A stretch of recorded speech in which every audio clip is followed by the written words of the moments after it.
We are targeting the U.S. bases, U.S. interest, and U.S. assets in reciprocal action. We have no hostilities with our neighbors. The fact is very clear that we are targeting the U.S. bases, U.S. interest, and U.S. assets in reciprocal action. In response to the representative of the United States, I only want to refer to some remarks of the U.S. President, which has initiated this war of aggression against Iran.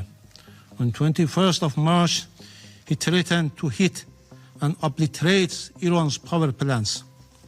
On 30th of March, he escalated these threats, vowing to blow up and completely obliterate critical infrastructure, including power plants, oil facilities, Khark Island, and desalination installation. On 1st April, he declared his intention to bring Iran back to the Stone Age, explicitly threatening to strike all electric generating facilities. On 5th of April, he again openly threatened to target civilian infrastructure, stating that Tuesday will be power plant day and bridge day. There will be nothing like it. And 2 days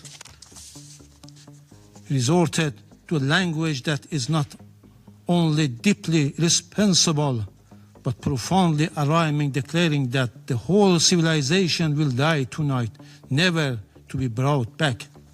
Such rhetoric is unfitting of any political leader, let alone the head of a permanent member of the Council entrusted with the maintenance of international peace and security.